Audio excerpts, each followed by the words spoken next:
Tehnologija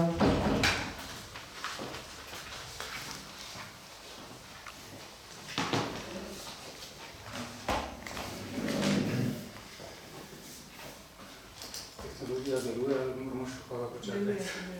Jaz vas vse lepo pozdravljam na današnji predstavitvi. Mogoče ne začnem stavkom, da tisto, česar Šarčeva vlada z vsem državnim aparatom ni sposobna narediti v 360 dneh, je poslanska skupina Slovenske demokratske stranke storila v enem dnevu. Danes torej vlagamo zakon o stanovanjski jamstveni shemi v zakonodajno proceduro. Zakaj? Dva temeljna razloga sta za vložitev tega zakona.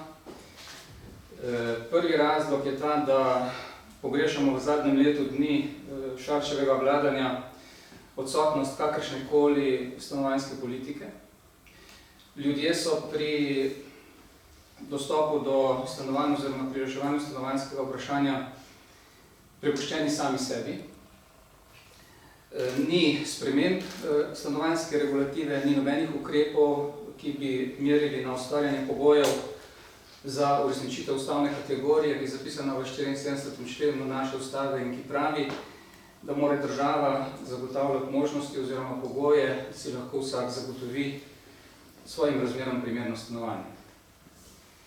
In drugi razlog, zakaj vlagamo zakon o stanovanjski jamstveni shemi, je zadnja formalna zaostritev pogojev za dostop do stanovanjskih posojil. Neformalno so bili ti pogoji že nekaj časa ostrejši, kot so bili v preteklosti. Ta formalna zaostritev pa dejansko otežuje reševanje stanovanjskih vprašanj številnim, predvsem pa ga bistveno otežuje dvema kategorijama, in to so mladi in družine z otroci.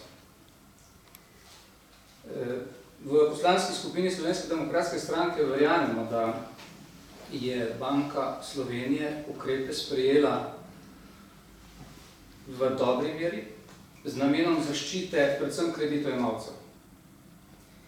Verjetno si nihče od nas ne želi, da bi takrat, ko se bodo gospodarske razmere spremenile in kar se je že začelo dogajati, prihaja obdobje ohlajevanja okrog nas, ki se bo poznalo v kratkem tudi na območju naše države. Torej, verjamem, da si nihče ne želi, da bi po tistem, ko nekateri ne bodo več sposobni odplačevati stanovanjskih posojil, družine z otroci ostale na cesti, ker bi pač bile banke prisiljene rubiti njihove nepremičnine in ljudje bi ostali brez strehe nad glavo. In ukrep Banke Slovenije razumemo predvsem v tej smeri.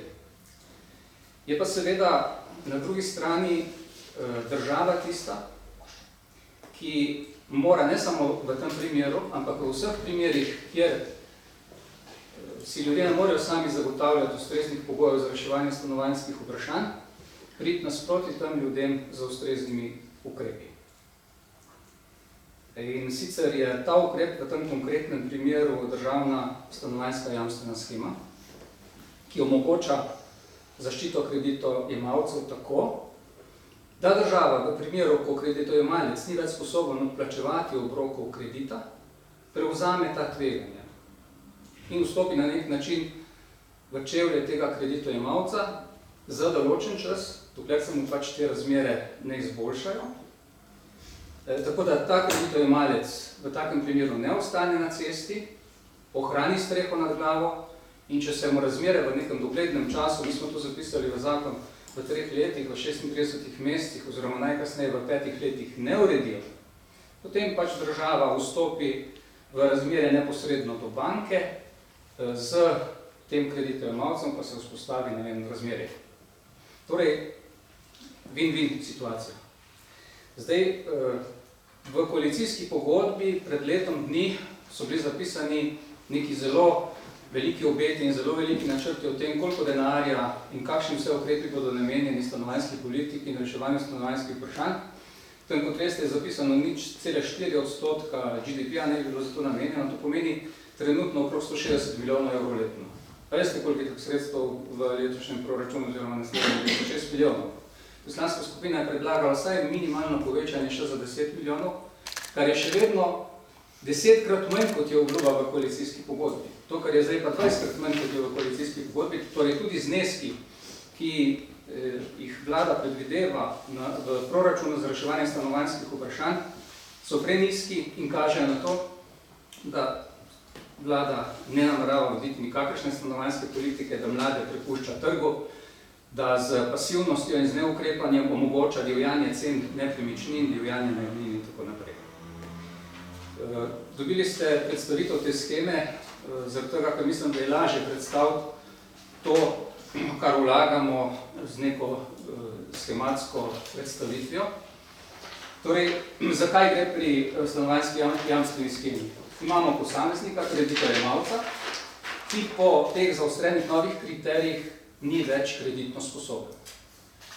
Ker ni kreditno sposoben, vstopi v to razmerje stanovanjska jamstvena shema, torej država preko Stanovanjskega sklada Republike Slovenije in vzpostavi razmerje, jamstveno razmerje med njim in med banko, ki mu je ta kredit dala. In vkolikor, in seveda možnost pridobitve kredita v višini največ 150 tisoč evrov z vplačilno dobo največ 30 let in z hipotekarnim zavarovanjem. Vkolikor ta kreditojemalec izpolnjuje obveznosti po pogodbi, nobenega problema ni. Zadeva teče, v največ 30 letih je ta kredit poplačan, hipoteka se izbriše, stroški, ki nastajajo v tej shemi, so minimalni. Gre v bistvu samo za administrativne stroške, servisiranja, vodenja, eventualno kakšnega opomina, če kdaj kreditojemalec s kakvim obrokom zamudi ali kaj podobnega. Torej stroškov ni. Učinki so enormni. Vsi ti ljudje, ki sedaj ne morejo dostopati do kreditov, z vstopom države v to jamstveno shemo do kreditov lahko dostopajo. Kajti treba se je zavedati, da že prej, predno je bila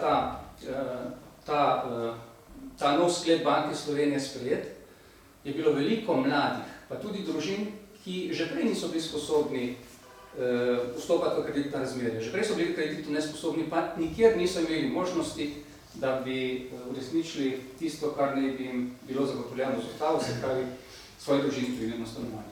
Torej, to je, bom rekel, idealen scenarij. Nobenega rizika nikjer, win-win situacija, potencial se sprosti in ljudje pridejo lahko na normalen način do stanovanja. Seveda pa nekaj primerov bo takih, mi ocenjujemo, da jih bo po recimo taki bolj konzervativni varianti največ 20% primerov, 20%, in v teh primerih pa za začasno obdobje mora vstopiti to razmerje država tudi s svojim finančnim potencialom, ki ga tako in tako na koncu dobi povrnjenega. In zaradi tega smo ob shemi, ki predvideva 300 milijonov evrov kreditnega potencijala letno, se pravi 300 milijonov letno, največ do te vsote ne bi ta kreditni potencijal znašal. Te zadnje ocene teh ukrepov govorijo na stanovanjskem področju nekje med 150 in 200 milijonov, ampak mi ocenjujemo, da je ta razkorak že odprej večji, kot znaša ta znesek. Pravi, koliko se pa karkoli zalomi, je pa shema sledeča. Še vedno imamo isto verigo, kot ste videli v prejšnjem primeru, zdaj se pa tej družini recimo zalomi. Oče ostane brez službe. Prihodki upadejo. Družina ni sposobna več odplačevati obrokov kredita.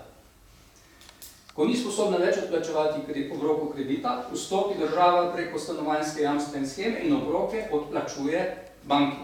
Največ 36 mesecev. Oziroma, če se to zgodi v roku 5 let večkrat, največ 36 mesecev v roku 5 let.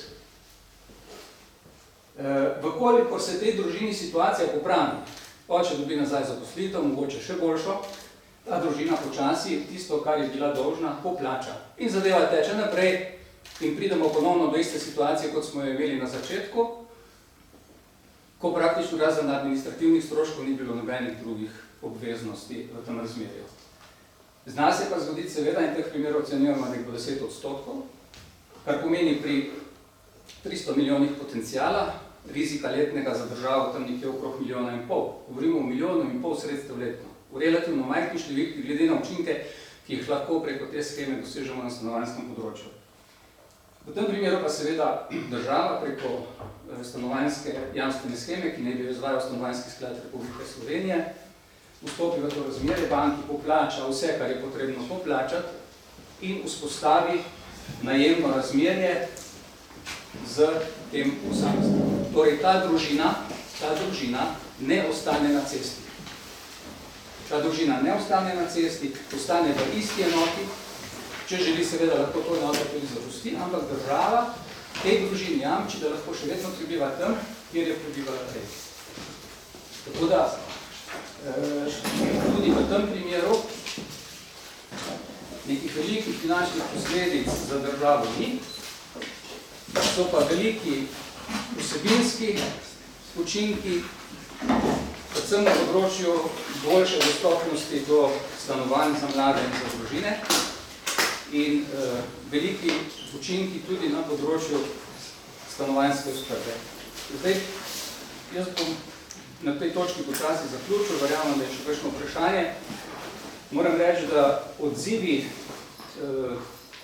gospoda Šarca po tistem, ko je Banka Slovenije ta sklep sprejela in tudi koalicijskih strank, so mene osebno, pa tudi vse nas v poslanski skupini Slovenske demokratske stranke presenetili, ker so bili po našem mnenju popolnoma napačni, šlo je za kritiko regulatorja in to zaradi tega, ker je sprejel ukrepe, ki ne bi ščitili potrošnika, torej kreditojemalca. Namesto, da bi vlada sprejela to, kar mi predlagamo danes, in to bi lahko sprejela že 2 meseca nazaj, kajti vedeti morate, da ta sklep ni bil sprejet oktobra. Ta sklep Banke Slovenije je bil sprejet 3. septembra na svetu Banke Slovenije. Na svete Banke Slovenije sta vabljena tako minister za finance, gospod Bertoncelj, kot predsednik odbora za finance v parlamentu, gospod Robert Polajner, ki prihaja iz stranke Desus. Minister, veste, da prihaja iz Šarčeve stranke. Torej, oba sta bila vabljena na to sejo sveta, dobila sta gradivo, nista bila na tej seji sveta, upravičila sta se, ampak za to, kaj se bo zgodilo čez 2 meseca, se je vedelo že 3. septembra. Samo formalno je bil ta sklep objavljen v Uradnem listu 25. oktobra in začel veljati s 1. novembrom letos.